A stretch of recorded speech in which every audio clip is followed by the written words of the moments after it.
Hola, buenas tardes. Estamos en Diálogos para el Territorio Sostenible, un canal de difusión de la red de Pentagobernanza para el Territorio Sostenible de la Universidad de Guadalajara y la Universidad Autónoma de Ciudad Juárez. Estamos aquí en el día de hoy, como siempre nos acompaña la doctora Esmeralda Velázquez García y nuestro invitado el día de hoy es el doctor Everardo Chapa Aguillón. Bienvenida, Esmeralda, Everardo, ¿cómo están? ¿Qué tal? Buen día, bienvenido, doctor Everardo, también a toda ¿Qué la tal? audiencia. ¿Qué tal, Edwin? Esmeralda, buenos días. Pues muy agradecidos con la aceptación tuya para venir a acompañarnos. Entonces esperamos pues que el diálogo sea bastante interesante. Creo que tenemos una temática que digamos todos hemos podido trabajar, que es las ideas o las formas de repensar la ciudad y las dinámicas de lo urbano. Es el diálogo que nos has propuesto. Entonces vamos a iniciar pues con tu presentación. Vamos a permitirle a Esmeralda que te presente tu semblanza y luego empezamos con la discusión. Muchas gracias. Muy bien, me voy a permitir leerles la semblanza curricular del doctor Everardo Chapa Aguillón. Él es doctor en política pública y maestro en administración y políticas públicas por el Centro de Investigación y Docencia Económicas, CIDE. Es licenciado en economía por la Universidad Autónoma del Estado de Hidalgo. Ha sido catedrático a nivel licenciatura y posgrado en programas académicos de ciencia política y administración pública, económica y políticas públicas. Es miembro también de la International Public Policy Association y de la Red de Investigadores en Gobiernos Locales Mexicanos. Es director editorial de Ciencias Sociales, revista multidisciplinaria. Ha participado en proyectos de investigación en instituciones como el CIDE, el Centro de Investigación y Estudios Superiores de Antropología Social, CIESAS, el Colegio del Estado de Hidalgo. En 2018 ganó el primer lugar del Premio Nacional de Transporte Urbano y Movilidad. Actualmente se encuentra realizando una estancia postdoctoral en el Colegio del Estado de Hidalgo, desarrollando un proyecto sobre políticas públicas metropolitanas. Se especializa en estudios sobre movilidad y transporte, asociaciones público-privadas, sociedad civil organizada, evaluación y gobiernos locales. Asimismo, se desempeña como consultor independiente en temas de evaluación, organizaciones de la sociedad civil y desarrollo sostenible. Bienvenido, doctor Everardo, a esta su casa, la red de Pentagobernanza, y también a esta primera temporada del canal de Diálogos para el Territorio Sostenible. Pues muchas gracias a ambos por la invitación. Digo, qué bueno que se generan estos espacios de diálogo y discusión sobre temas que varios traemos en la agenda y qué más que sea con esta idea de la red de pentagobernanza donde caben muchísimos enfoques que podríamos estar discutiendo. Y pues nada, o sea, reiterando el agradecimiento por la invitación. Muy bien, pues vamos tomando un tema central, que es un tema en el cual tú has estado trabajando, y hablar sobre repensar la ciudad, ¿no? Hacer estas reflexiones sobre las dinámicas urbanas. ¿Qué nos puedes comentar sobre este tema tan importante ya en México y en todo el mundo, ¿no? Sobre las ciudades y esta planeación o lo donde no existe planeación. Y cuando me solicitaban la temática sobre la que estaríamos platicando, me puse a pensar si era prudente abordar el tema de metropolización, que es, digamos, el tema general o que engloba todo lo que estoy realizando actualmente, pero me quise ir un paso atrás porque creo que vale la pena reconcebir esta idea de ciudades, porque justamente no es la, la delimitación territorial de las ciudades, ¿no? O las jurisdicciones lo que hacen ciudad, sino son las dinámicas de su propia población y de cómo se mueven y las vocaciones económicas y la habitabilidad lo que configura las ciudades, ¿no? Entonces, más allá de pensar esta, esta noción de metropolización y de todos los fenómenos que implica, pues quería abordar y platicar un tema que tiene que ver más con la cotidianidad de nosotros como habitantes del espacio público y que pues nos lleva o nos exige necesariamente repensar la ciudad, ¿no? Em, de hecho, la semana pasada de hoy, que es 26 de octubre, la semana pasada, eh, varios académicos estábamos discutiendo el tema de una nueva delimitación de zonas metropolitanas en México. Y lo sorprendente fue que a pesar de que en México existe una tendencia de un crecimiento poblacional, de una integración urbana, resulta que el total de zonas metropolitanas como tal es ahora menor. Vamos, ahora ya no son tal cual zonas metropolitanas, sino algo así como metrópolis, ¿no? Que, digamos, estas instituciones encargadas ya desde hace varios años de realizar las delimitaciones de zonas metropolitanas, ahora decidieron cambiar esta idea de zonas metropolitanas por metrópolis, lo que incluye tanto zonas metropolitanas, zonas conurbadas y algo así como municipios metropolitanos. No recuerdo bien, pero son tres categorías. Sorprendentemente, lo que son las zonas metropolitanas ya son menos. Y llama la atención algunos casos donde justo esta dinámica urbana, donde la actividad económica es cada vez más intensa, donde la atracción de población es cada vez más intensa, desaparecieron de la delimitación de zonas metropolitanas. Entonces, ahí surge una cuestión sobre qué es lo que hace que se forme una ciudad, ¿no? Es la integración entre los espacios, es la integración entre diferentes municipios, la funcionalidad que existe entre ellos, la continuidad urbana, la dotación de servicios o meramente el crecimiento poblacional y la localización habitacional de las personas. Entonces, creo que esta idea de repensar la ciudad nos exige, como decía, pues ir más allá de cuestiones meramente técnicas y de reconocer también cómo integramos nosotros como personas, como ciudadanos a la dinámica urbana, ¿no? O sea, cómo nos trasladamos, dónde habitamos, las necesidades que tenemos, cómo se satisfacen las diferentes necesidades o cómo demandamos y cómo se ofrecen los servicios públicos a los que tenemos acceso.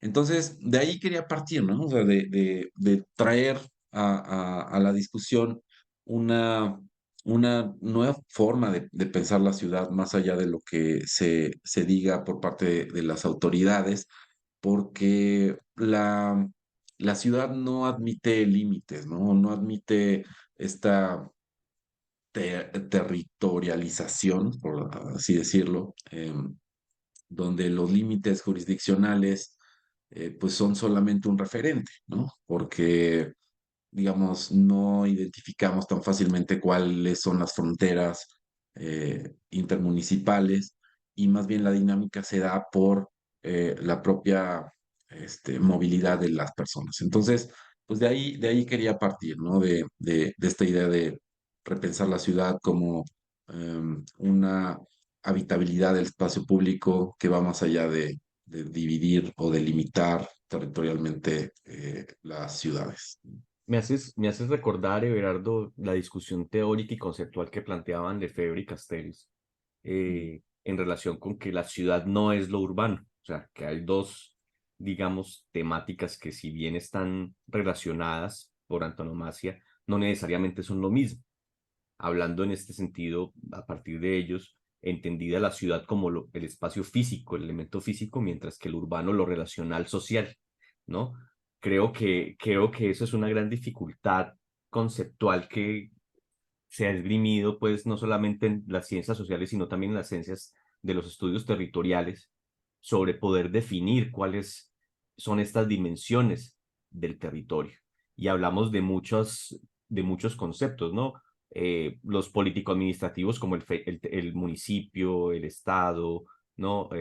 La federación, pero también hablamos en términos más urbanísticos de la ciudad, lo rural, lo urbano, lo conurbado, ¿no? La metrópolis, la zona metropolitana, o sea, son un montón de conceptos interrelacionados entre sí que al final eventualmente como que pueden hacer que nos perdamos conceptualmente, pero sobre todo en términos de la construcción de las políticas y de la concepción de la normatividad legal, como que eventualmente no sabemos a dónde recurrir.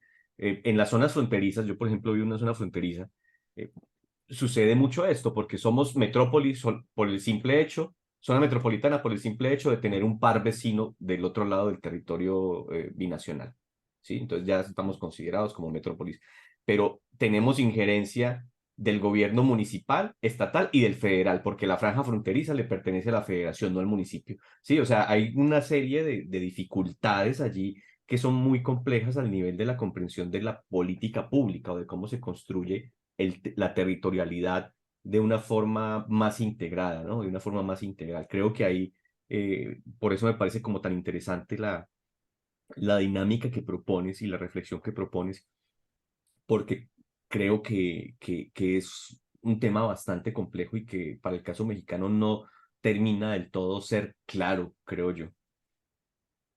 Sí, y es que el tema también es que de repente nos enfocamos tanto en las cuestiones técnicas que desestimamos lo que realmente sucede en el espacio urbano. ¿A qué me refiero? O sea, y perdón que regrese al tema de la metropolización o de la delimitación metropolitana.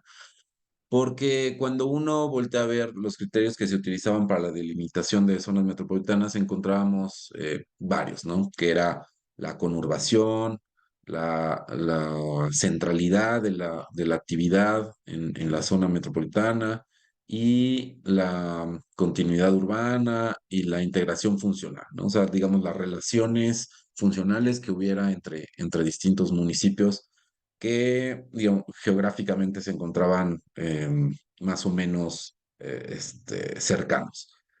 Pero, pero eso es meramente técnico, ¿no? Y entonces, si utilizamos tales criterios como para definir las ciudades, no funciona del todo, porque entonces estamos perdiendo visión sobre esto a lo que le llamo una dinámica urbana, ¿no? Pero también es cierto lo que mencionas, que hay otros enfoques que van más allá de lo meramente técnico y que hacen referencia al derecho a la ciudad, ¿no?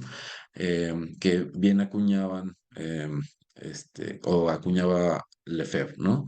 Pero, ¿qué implica eso? O sea, el derecho a la ciudad es más que únicamente reconocer nuestra condición de, de, de urbanidad, ¿no? O de conurbación con un municipio central en una zona metropolitana. Va más allá de eso, o sea, donde también podemos em, remitirnos a algunos modelos que no necesariamente le hacen justicia a este derecho a la ciudad. Por ejemplo, los modelos del este, el desarrollo orientado al transporte, ¿no? Que más o menos básicamente la idea detrás de este modelo de desarrollo orientado al transporte es la habilitación, ¿no? O el trazado de rutas de transporte público que permitan una conexión entre un centro de la ciudad con sus periferias. Pero siento que eso también está destinando a la población a alejarse de la ciudad o está segregando a la población de un mismo espacio, ¿no? En el sentido de que, bueno, tú como asalariado, ¿no? Persona que tiene que trasladarse más de 10 kilómetros al centro de la ciudad para trabajar, tú debes vivir en las periferias, a diferencia de aquellos que a lo mejor puedan ubicarse más céntricamente o habitar más céntricamente en la ciudad. Entonces, creo que esa distinción o esa segregación a partir de forzar modelos de movilidad nos están llevando a una distinción propiamente de la ciudadanía, lo cual no me parece realmente justo hablando de un derecho a la ciudad. Es decir, ¿cuál es la lógica que aplicaría para pensar que alguien que vive a más de 10 kilómetros del centro de la ciudad deba contar con servicios públicos diferenciados con respecto al centro de la ciudad? No es la misma oferta de servicios, la oferta de transporte es distinta, incluso el tiempo de traslado es distinto, lo cual también impacta en la calidad de vida de las personas. Entonces, cuando hablamos de derecho a la ciudad, estamos hablando más allá de la técnica en la configuración de un espacio urbano, estamos hablando más allá de los criterios que se aplican en la trazabilidad o en el trazado de los servicios o de las redes de servicios, sino que estamos hablando también de justicia social, ¿no? Y eso es lo que de repente desde algunas disciplinas se pierde cuando pensamos en la ciudad como espacio compartido. Yo creo que en este sentido, doctor Everardo, creo que que parte importante para poder tener una visión de ciudad y de pensar en estas metodologías que también, o modelos también de marca de ciudad, donde generan una cierta identidad de ciudad, y en ese momento dices, bueno, ¿y en qué momento el ciudadano fue considerado para poder hacer o generar estas marcas, ¿no? O estas identidades que en realidad son hechas, bueno, muchas de las veces hechas por estrategia de mercadotecnia, política o por cuestiones también de imagen, ¿no? Pero creo que aquí es lo importante también de tener a los actores y de considerarlos respecto a esta construcción, y eso nos llevaría precisamente a repensar las ciudades desde el mismo ciudadano y construir juntos esta visión de ciudad que permita ser este norte o que permita ser esta orientación hacia llevar las políticas hacia donde van, ¿no? Y no construir estas grandes ciudades que también están construyendo grandes desigualdades y que cada vez hay más expulsión de la población hacia lugares de la periferia por cuestiones de suelo, del costo de suelo y etcétera, ¿no? Ahí nos llevaría pues a reconocer estas dinámicas que se van gestando, pero que sí es importante, si vamos a construir una identidad de ciudad o estamos trabajando, pues reconocernos primero, ¿no? Desde dónde partimos y también considerar a todos los actores que están involucrados, porque pues aquí tendríamos que involucrar al sector social, empresarial, también a cuestión política o institucional y también la ambiental, ¿no? Que es parte importante de reconocer todas estas aristas que están dentro de la ciudad. Sí, es interesante la idea del city branding, porque, o sea, es una estrategia mercadotécnica, no, y creo que como tal no está admitiendo necesariamente una participación ciudadana, cuando los incentivos más bien que operan detrás de esta idea de city branding, pues son económicos. Eh, de hecho, hace un par de días escuchaba una presentación de un estudiante de posgrado del Instituto de Investigaciones Económicas y Empresariales de la Universidad Michoacana de San Nicolás Hidalgo, que trataba este asunto del city branding y entonces exponía un caso en España sobre cómo una ciudad lograba tener bastantes beneficios a partir de la aplicación de una estrategia de city branding, ¿no? O sea, atrayendo turismo, atrayendo actividades y fomentando actividades turísticas y deportivas, lo que representó un ingreso significativo de varios millones de euros a la ciudad.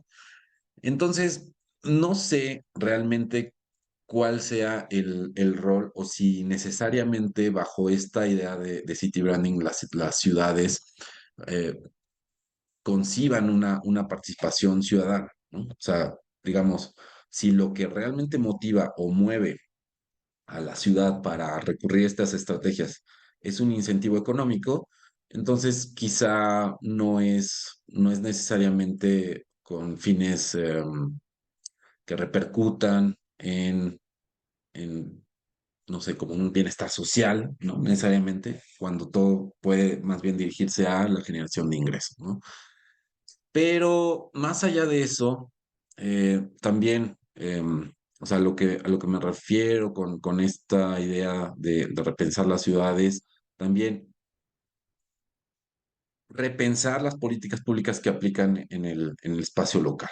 O sea, si sabemos que la extensión de nuestras ciudades está provocando bastante marginación de la población, diferencias sociales, exclusión, desigualdades. Entonces, lo que deberíamos preguntarnos es cómo reorientamos el desarrollo de la ciudad para que todos tengamos los mismos derechos, el mismo acceso a lo que nos provee la ciudad o a lo que nos está dotando la ciudad, ¿no?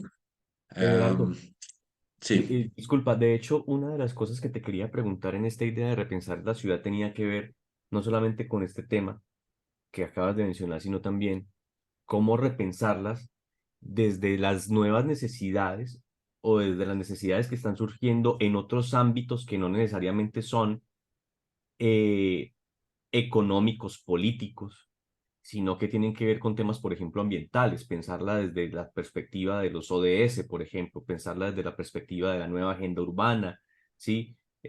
Cómo plantear eh, el aterrizaje de esos lineamientos que ya se están dando a escala global, como que hay una idea de que esto tiene que repensarse, recambiar, cómo aterrizarlos a nuestros territorios realmente.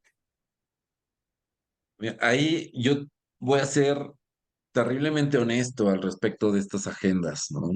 Sobre el desarrollo sustentable, ¿no? Y para ello habría que reconocer que en tanto crecemos como sociedad, o sea, en número, en tanto crecemos como población, necesitamos asumir el costo que ello conlleva. Es decir, somos una sociedad también consumista y el consumo que realizamos como ciudadanía también se va incrementando. O sea, lo que también tiene cierta repercusión en los recursos que consumimos. Entonces, el pensar en una regeneración de los recursos, cuando por el otro lado existe un crecimiento y un aumento en el consumo, puede ser ahí conflictivo, ¿no? Debemos asumir los costos, pero también la distribución de las responsabilidades entre lo que le toca al gobierno o a la autoridad o al gobierno como autoridad y lo que nos toca como ciudadanos, creo que no está muy bien definida, porque también en esta idea paternalista en la que nos montamos la ciudadanía, creemos que el gobierno es responsable de dotarnos de todo y hacerse responsable también de lo que nosotros producimos o de lo que generamos, ¿no? Digamos, creemos que el gobierno también es quien absorbe todo el costo de nuestra actividad como humanidad. Y creo que eso también le resta responsabilidad a la propia ciudadanía. No sé si bajo un esquema de incentivos a manera de premios y castigos podríamos ser más, em, o sea, pudiéramos atender de mejor manera estas agendas de desarrollo, pero lo que sí es cierto es que mm, hay cuestiones básicas que no logramos superar como para concentrarnos en seguir, por ejemplo, o el cumplir con este marco de indicadores globales para el desarrollo sostenible, ¿no? O sea, es hablar en un plano muy romántico sobre cómo perfilarnos hacia un desarrollo sostenible cuando no superamos dificultades o algunos temas muy básicos, ¿no? ¿Cómo le exiges a la gente que, no sé, que separe la basura o que haga uso de medios no motorizados cuando su principal preocupación es la ingesta alimenticia, ¿no? O sea, hay temas de prioridad personal, hay temas de prioridad en los hogares que pueden ser lo pongo entre comillas, distractor en cuanto a la responsabilidad que tiene la población de frente a estas necesidades de avanzar en los objetivos del desarrollo sostenible. Esa priorización, ese orden de preferencias de la gente, pues pone en primer lugar el satisfacer necesidades básicas y lamentablemente con una población o con la mayoría de la población en situación de pobreza en México, es difícil pensar acercarnos a modelos que se estén manejando en contextos más desarrollados, ¿no? Pero creo que eso tampoco es razón suficiente como para no atenderlo o para cegarnos o hacernos de la vista gorda respecto de lo que deberíamos de estar cumpliendo, ¿no? O sea, creo que en parte es también la educación cívica lo que nos permitiría ir avanzando en estos temas, pero de repente a los gobiernos también les, les come esa urgencia, ¿no? Lo rebasa esa urgencia de querer implementar cosas de manera muy improvisada o sin la prueba o sin la previsión de su éxito. Entonces, creo que hay que reconocer lo que tenemos como responsabilidades, tanto los ciudadanos como los gobiernos, y en función de eso, pues ir avanzando de manera paulatina en el diseño de mejores políticas, ¿no? Y no solamente nombrar como política cualquier programa improvisado que permita al gobierno presumir de que está trabajando, ¿no? Yo Simular creo más que bien, ¿no? Porque mucho de esto es simulación, en alguna medida. Perdón, Esmeralda, adelante. sí, a mí sí me parece muy, muy interesante esta perspectiva que también presenta el doctor Everardo sobre esta responsabilidad o corresponsabilidad que todos tenemos. Y en ese sentido, pues efectivamente hay una responsabilidad que como ciudadanos podemos tener en temas ambientales, de manejo de residuos, el uso correcto de las modos y formas que hay de transporte. También en cuestión, desde la parte empresarial, pues también el debido cumplimiento de algunas leyes. Es decir, todos tenemos ciertas reglas, obligaciones y también responsabilidades y también derechos que debemos de asumir. Pero hay una parte importante que también el sector público, y refiriéndonos también a toda esta cuestión institucional, que debe de ayudar o de contribuir precisamente a que todos hagamos lo que nos corresponde hacer. Entonces, si una empresa no está haciendo el correcto manejo de sus recursos, pues bueno, ahí hay una sanción y debida que a nivel municipal se tendría que hacer o a nivel federal, dependiendo de la competencia para poderlo hacer. Los ciudadanos, pues efectivamente, si queremos hacer un buen manejo o separación de basura, pues de nada nos serviría cuando tenemos un camión que pasa diario, en el mejor de los casos, o cada tercer día, y todo lo va a juntar y lo va a dejar ahí mismo, ¿no? Entonces, estos mecanismos que si efectivamente todos tenemos una responsabilidad que asumir para en estas dinámicas urbanas, pero hay alguien que tendría que estar vigilando que todos lo estemos haciendo y además de vigilar, sancionar o también incentivar para poderlo hacer, ¿no? Entonces, a mí me encantaría poderme ir a la universidad en el tren ligero, pero resulta que a mí me sale más caro y tengo que caminar mucho más para poder tomar una línea. Entonces, estas decisiones políticas son las que de alguna manera nos están afectando porque si la decisión para poner una línea de tren está más en función de lo político y de los votos que me pueda llevar que verdaderamente donde se requiere hacer, poner ese tipo de líneas, ¿no? Entonces, igual por hablar una cuestión de transporte, ¿no? Pero creo que aquí el papel principal es del Estado para poder poner en regla muy bien y poder hacer cumplir las responsabilidades que nos corresponden, ¿no? En ese sentido. Antes de continuar, si me permiten, vamos a hacer una pausa técnica porque ya es tiempo. Nos tomamos un momento para que Everardo pueda responder un poco y dialogar al respecto de lo que tú acabas de plantear, Esmeralda. ¿Vale? Bueno, Es bienvenidos de que, nuevo. Continúas, Everardo, adelante. sí, ¿sabes qué, Esmeralda? Es que yo también, no sé si decirlo como un lamento, pero el tema es que estamos ah, como, tenemos una condición a nivel ciudad, que tenemos solamente tres órdenes de gobierno, ¿no? Tenemos el federal, el estatal y el municipal. Y entonces, no hay como tal un orden de gobierno a nivel metropolitano o nivel ciudades, sino que la implementación y diseño de políticas públicas que prevea su aplicación en diferentes territorios tiene que ser producto también de la coordinación entre gobiernos municipales. Entonces, digamos que pues la mayor responsabilidad está depositada a nivel municipal. Digamos, los gobiernos municipales tienen una muy fuerte Y responsabilidad amplia.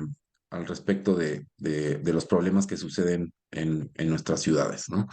Y y es ahí donde también, pues existen algunas fallas que son muy evidentes y basta con dar un vistazo en qué tan actualizados están sus marcos normativos.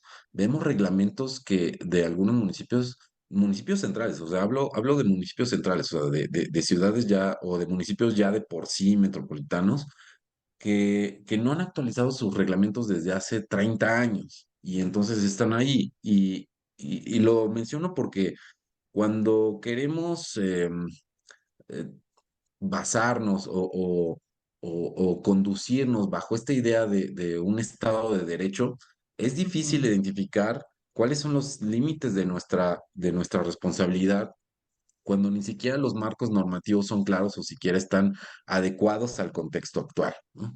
Entonces, ese es un gran tema por trabajar, la coordinación intermunicipal, la actualización normativa de los gobiernos municipales y no solamente la coordinación intermunicipal, sino también la coordinación al interior de los ayuntamientos, ¿no?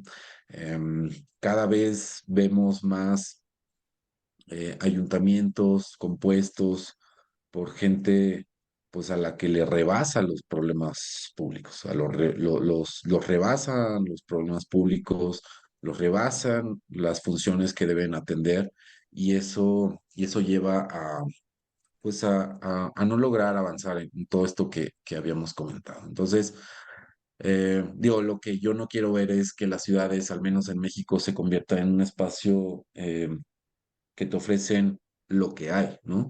Sino que te permitan ejercer también tus derechos y ejercer libremente tus derechos, o sea, ser libre y tener también aspiraciones como ciudadano y no nada más sujetarte a lo que limitadamente te puede ofrecer un municipio porque es donde habitas, ¿no? Sino que represente también una posibilidad de extender tus capacidades como persona. Everardo, a modo de epílogo ya para cerrar, si tuvieras que definir algunos puntos, algunos puntos claves para repensar la ciudad, ¿cuáles serían esos? Es justo lo que, vamos, la idea que resume lo que acababa de decir, ¿no? Creo que Ujú. las ciudades deberían de ser un espacio que nos permita ejercer o sea, nuestras libertades, ejercer nuestras libertades como tal. Que, o sea, la ciudad tiene que ser un espacio compartido, más no limitativo ni de distinción entre sus habitantes, donde los servicios públicos y el gobierno, pues, vamos, vea o procure la calidad de vida de cada uno de sus habitantes, sin importar qué tan cerca o lejos se encuentre de un centro geográfico. Y que pues las cuestiones técnicas que son necesarias no están o no deberían definir necesariamente la dinámica urbana de nuestras ciudades, sino que más bien aquellas áreas del gobierno o de nuestra autoridad encargadas del manejo de eh, todos los aspectos técnicos deben también sensibilizarse a partir de reconocer las necesidades humanas que tenemos como habitantes. Y yo creo que también ahí vale la pena el reconocimiento también de las fortalezas y debilidades institucionales que cada municipio tiene, que en realidad es una entidad que, que es la que está más cercana al ciudadano, pero también de acuerdo al artículo 115 constitucional, pues le genera una responsabilidad y una forma de actuar que muchas de las veces hay municipios que no corresponde a la capacidad institucional que tienen, ¿no? Entonces, de entrada, pues en el reconocimiento de esas debilidades institucionales que se tienen. Y dentro de ellas, pues también está la planificación integral, ¿no? Esta parte de desarrollar planes urbanos integrales que consideren no solo también al crecimiento de la ciudad, sino también la calidad de esos espacios, la movilidad sostenible, la vivienda asequible, una gestión de residuos y sobre todo también pues que genere una sostenibilidad ambiental. Entonces creo que es que es un reto muy importante este fortalecimiento institucional que deben de comenzar o que deben de repensar desde la ciudad, los municipios, pero que también no olvidemos que hay formas también para poder actuar, ¿no? Igual no dejar todo a un estado paternalista, a un estado que pueda resolver todos los problemas, sino que también como ciudadanos, ¿qué nos corresponde, ¿no? Buscar estos espacios para poder dialogar, estos espacios como académicos, para poder construir, para poder contribuir también a este fortalecimiento institucional, ¿no? Que creo que es uno de los principales retos que deberíamos de estar pensando para repensar ahora sí bien la ciudad, ¿no?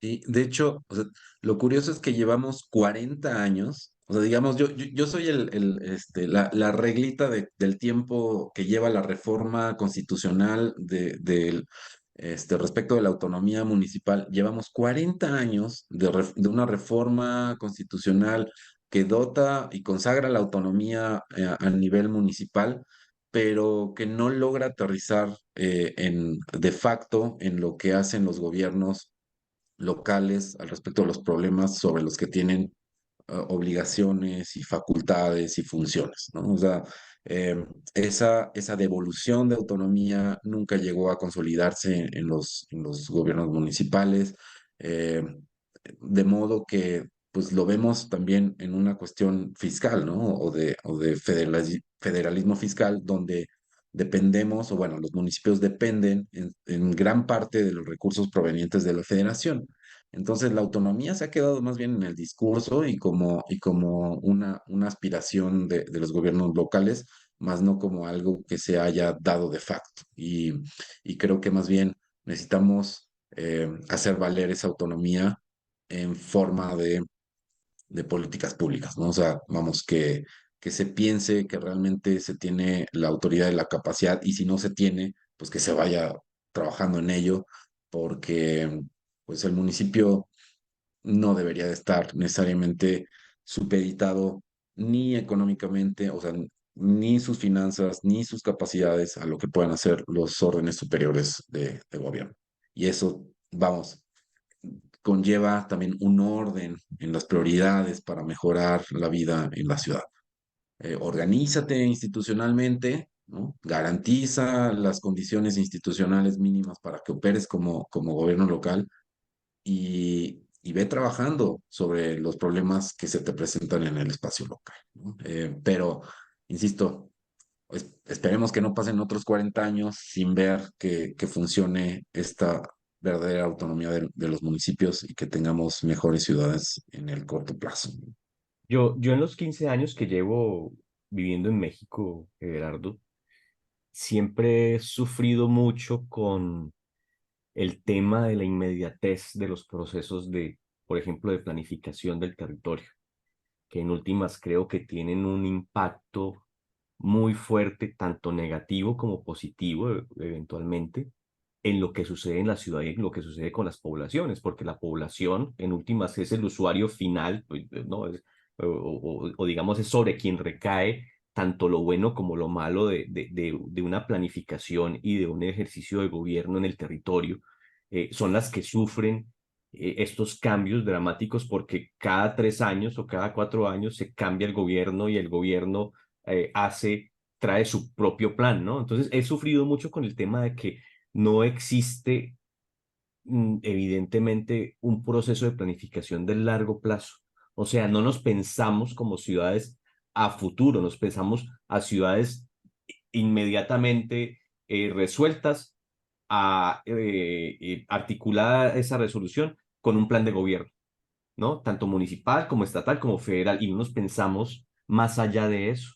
Para mí ahí es donde radica uno de los grandes problemas de repensar la ciudad, porque la ciudad no se puede pensar por sí sola, sino se piensa en toda la estructura, ¿no? En toda la estructura de cómo llevar a cabo esos cambios y esas transformaciones que se puedan dar sobre el territorio y que tienen una incidencia directa sobre la población. Entonces, esa reflexión también te la quería compartir, porque de hecho ya la había compartido en otro episodio sobre la metropolización que tuvimos, compartía esa misma inquietud. El tema de la planeación en el largo plazo no es nada clara para el territorio mexicano. Y yo siempre discuto el tema de la planeación o planificación porque lamentablemente a nivel local se ha entendido planeación como una mera traza urbana o como De suelo. Así es. sí, o sea, entonces los titulares y miembros de estos órganos dedicados a la planeación municipal, pues son en su mayoría arquitectos o urbanistas, Técnicos. pero sí, o sea, vamos, no es por demeritar el rol que tienen estos personajes, Pero sí es pero la perspectiva que tiene, ¿no? Claro. están cargados hacia una cuestión Claro. meramente técnica, ¿no? O sea, donde o sea, van a estar trabajando sobre un diseño urbano, pero sin contemplar necesariamente las necesidades que tiene la población, ¿no? O sea, o sea, no es que todo lo deba atender o todos los temas de política pública los atienda el municipio, pero sí tiene facultades y funciones muy claras que de repente se quedan en el olvido o se dejan de lado porque se concentran o concentran la política urbana en únicamente el diseño urbano o la traza de la ciudad. Entonces, creo que ese es un tema, ¿no? Como de la concepción también que tenemos de planeación municipal. Y por el otro lado, esta temporalidad en la planeación, pues genera un dilema, porque he visto planes municipales, ¿no? O intentos de planes municipales de muy largo plazo, o sea, 20, 30 años. Y nada garantiza que su publicación sea respetada o tenga una continuidad cuando cambia la administración, ¿no? Eso es el constante la historia constante en los gobiernos municipales. Cambia de administración y no se diga cuando hay esta alternancia, cuando hay alternancia, pues no Cambio de se le da régimen. continuidad siquiera a un plan de mediano plazo que pudiera haber propuesto el gobierno anterior. Entonces, nada garantiza que esa previsión de largo plazo mejore las condiciones de la planeación, ¿no? Entonces, híjole, es un tema a debatir, ¿no? O sea, y no sé qué tanto pueda capturar un plan de largo plazo la, esta mutación de los problemas en nuestras ciudades, ¿no? O sea, no podemos garantizar que como se haya planeado, continúe en el futuro, pero creo que justamente debe admitir esta planeación o sea, modificación o actualizaciones de los programas que de ella se derivan, ¿no? Entonces, es un tema bastante complejo, pero digo, si tuviera que eh, este, tener una postura al respecto es que yo no prefiero los planes a muy largo plazo. Confío en lo que se puede hacer en el mediano y corto plazo, pero con una estructura bien planteada, ¿no? Y creo también, pues, en la multidisciplinariedad que debe de existir en el diseño de políticas locales, ¿no? No únicamente ver a la ciudad como un plano, ¿no? O como un plano donde suceden cosas o donde podemos ubicar personas, pero que tienen que atender también otras necesidades más allá de por dónde transitas y si sirve un semáforo o no. Bueno, yo ahí en ese sentido sí me gustaría como compartir también a lo mejor la postura que yo tengo respecto a los planes. Hay que reconocer que tenemos un sistema de planeación urbano. Este sistema de planeación urbano corresponde a una política de desarrollo urbano que al menos debería de estar 6 años, que es el gobierno federal, que de ahí se derivan los planes y programas a los estados y a los municipios. Los municipios, al igual que los estados, deben de responder con la actualización de sus planes y programas alineados a esa política y a ese plan nacional, por ejemplo, de desarrollo urbano. Si bien no es estrictamente lo que debería de hacer un estado y un municipio, porque hay esa libertad de actuación de acuerdo a lo que cada estado está respondiendo a su necesidad o a su problemática muy local o al municipio. Y que además, bueno, también hay que reconocer que el municipio en México, al menos los presidentes municipales pueden reelegirse para poder dar continuidad a la política que tienen. Tenemos una política, al menos ahorita, desde que entró Peña Nieto, donde la política de desarrollo hace como, da una reversa o al menos da un stop en el tema de desarrollo urbano y ahora hablamos de ciudades compactas. Entonces ya no hablamos de esta dispersión que existía donde teníamos que generar y dar vivienda a costa de tener indicadores de que se daba vivienda a través de Infonavit, de Fobiste, etcétera, pero que se estaban yendo a las orillas y estaba generando una problemática muy de dispersión y muy complicada, ¿no? Entonces la política da una reversa, reconoce esa problemática y vamos a ciudades compactas. El problema ahora es que si hablamos de ciudades compactas y de todos estos modelos de ciudad, los DOTS que van enfocados a desarrollos orientados al transporte, pues seguimos hablando de infraestructura para poder construir ciudades y no estamos hablando de las otras dinámicas, ¿no? Esas dinámicas, sobre todo económicas, que son las que han estado planeando y desarrollando las ciudades. Entonces, para mí, lo mejor es generar contrapesos y uno de los contrapesos importantes es vamos integrando a la sociedad, vamos integrando a universidades, vamos integrando a cámaras para que sean ellos van a estar viviendo aquí, hay cambios de gobierno, hay alternancia, pero ellos siguen viviendo aquí, siguen padeciendo la ciudad y siguen teniendo los problemas. Entonces, hay que buscar estos espacios o se deben de buscar estos espacios que puedan sostener esta visión de ciudad, esta planeación de ciudad a corto o mediano plazo, pero con esa flexibilidad que pueda responder a problemáticas de forma inmediata, ¿no? Que no podamos encasillarnos a un modelo y esperarnos a 30 años, ¿no? Y esperarnos a que a ver qué pasa y después cambiar, sino que sean precisamente estos ciudadanos, estas universidades, las que permitan sostener. Y es ahí donde a mí me parece que esta perspectiva de hablar de gobernanza desde las ciudades, pues es importante tener a los actores que están involucrados y no darle tanto peso ni a la parte económica o empresarial, que pues bueno, su fin es ese, o sea, no por eso lo vamos a satanizar, pero vamos a buscar equilibrios donde además de que se tenga una retribución o una ganancia, pues también se tenga un beneficio social y un beneficio político. ¿Sabes cuál es el problema ahí? Y creo que aplica tanto para el tema de la planeación y de cómo se construyen los planes de desarrollo municipal, como desde esta parte de gobernanza, que nosotros mismos no le hacemos caso a las cosas que nos planteamos. Ejemplo, tenemos eh, una ley general de prevención y gestión integral de residuos sólidos urbanos. De los 84 municipios que existen acá en el estado de Hidalgo, ¿cuántos crees que son los que tienen un plan de prevención y gestión integral de residuos sólidos urbanos? Uno.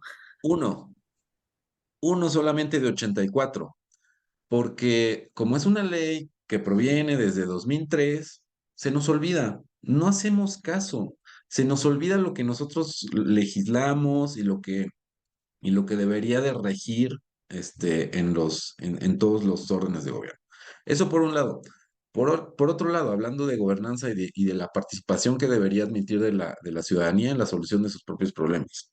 Lamentablemente, la evidencia que existe al respecto de la participación social en México es que la participación de la población se queda en un plano muy consultivo.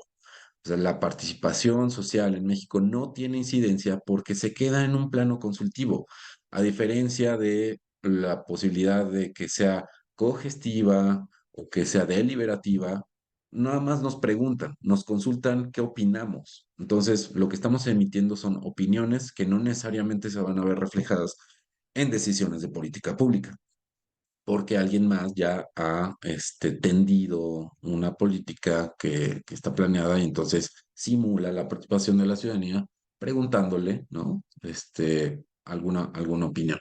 Entonces, eso también eh, no, no obedece a lo que dicen los propios reglamentos o la creación de órganos, vamos, que como bien dices, debería de funcionar, ¿no?, la ciudadanía como un contrapeso.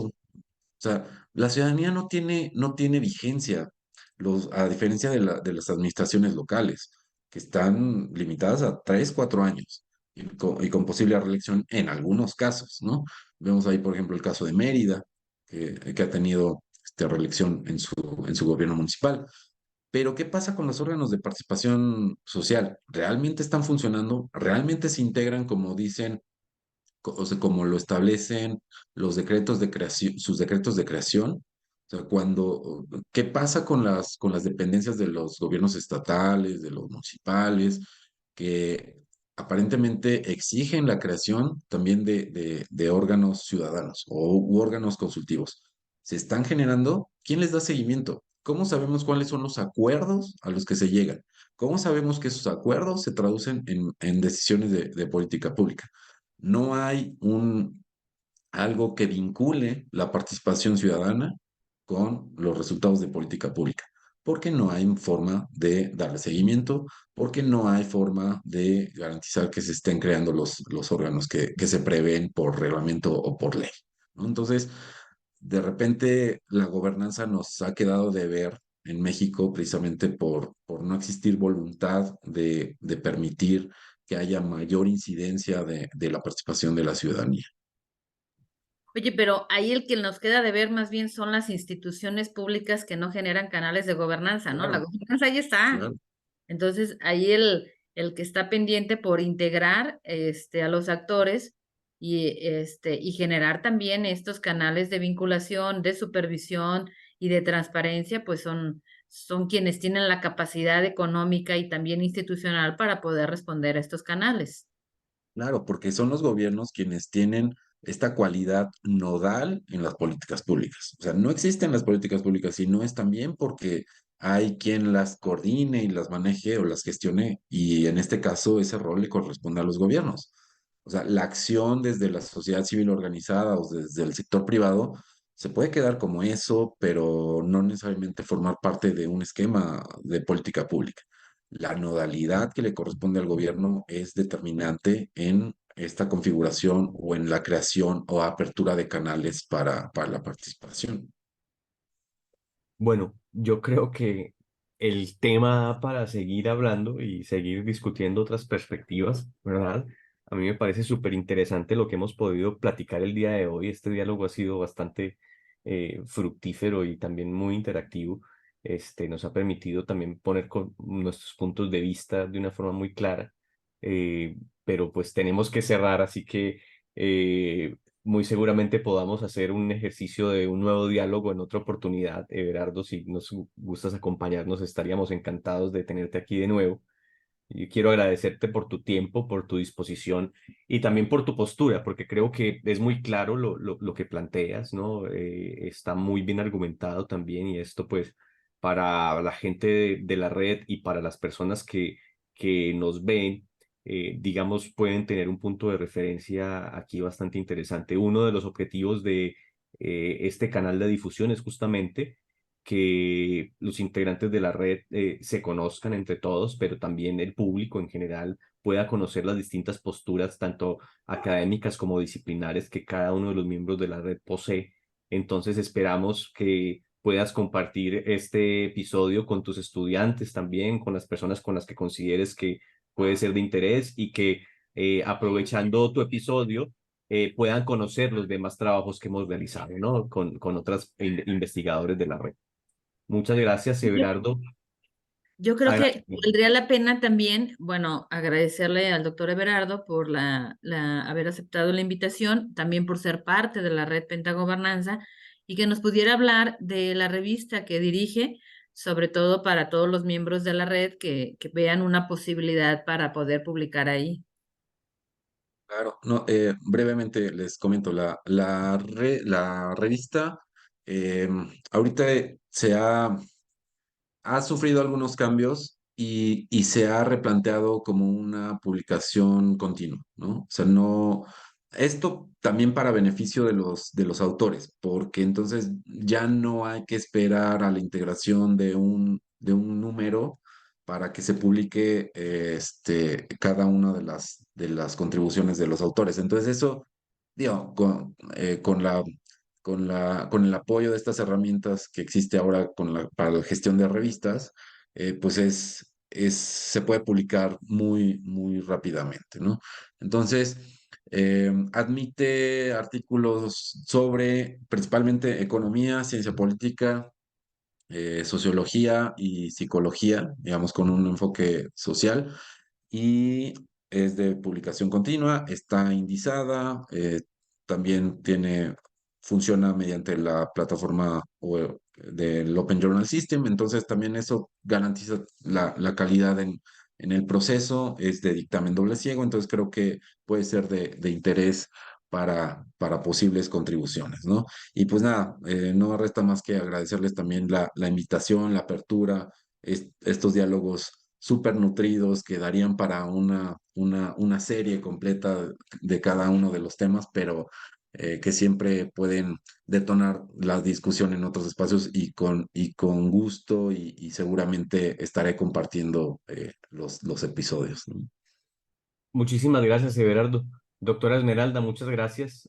A los que nos ven y nos escuchan, los invitamos a que sigan pues viéndonos y sigan compartiendo nuestros enlaces en nuestro canal de YouTube. Les deseamos muchos éxitos y agradecemos que siempre estén ahí al pendiente de lo que estamos trabajando. Y con esto cerramos el episodio del día de hoy. Muchísimas gracias. Muchas gracias Muchas a gracias a todos ambos. y a todas también.